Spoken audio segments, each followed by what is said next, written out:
لماذا العلو لليهود؟ لأن اليهود في معتقداتهم يقدسون المعتقد، يعني كده خلاص عنده في الكتاب بيقول له هنا في كذا خلاص.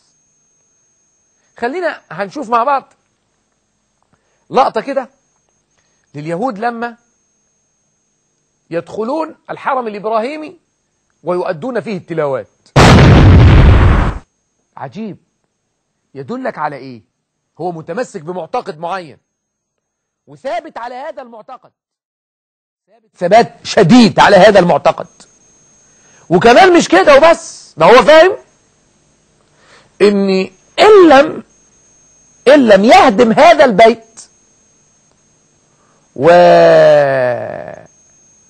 على هدمه وعلى خرابه يدعو على نفسه أن تشل يده.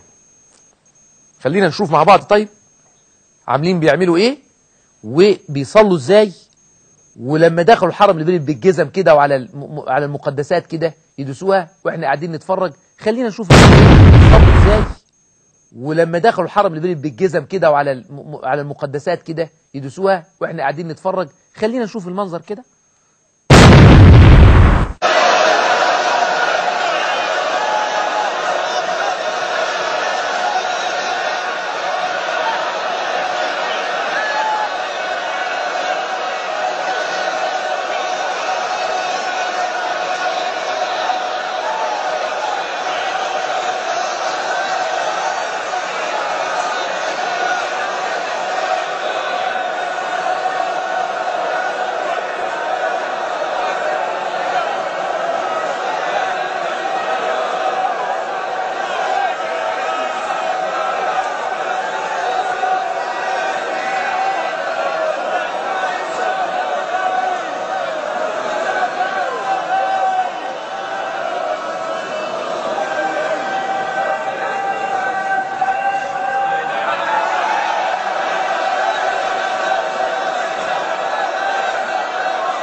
صلاتهم هذه صلاتهم التي يزعمون أنها صلاة وعبادات.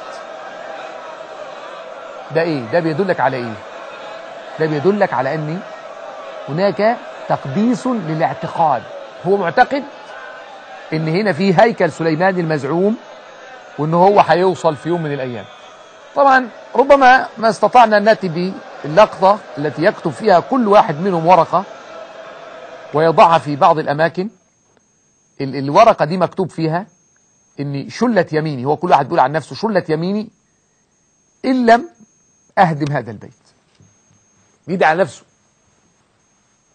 ده هدفه، عنده تقديس للاعتقاد، مقدس الاعتقاد. فعشان كده هو وصل المرحلة دي. عنده إيه تاني؟ إيه أسباب العلو اللي خلته يرتفع؟ لازم تدرس إيه الأسباب عشان انت تدور ايه اسباب الضعف اللي انت فيها، ايه اسباب الهوان اللي احنا فيه، ايه اسباب الهوان اللي فيه الامة اللي وصل بيها الحال لان هي تشاهد هذه المناظر وتشاهد هذه المقدسات وهي تنتهك ولا تستطيع الامة فعل شيء.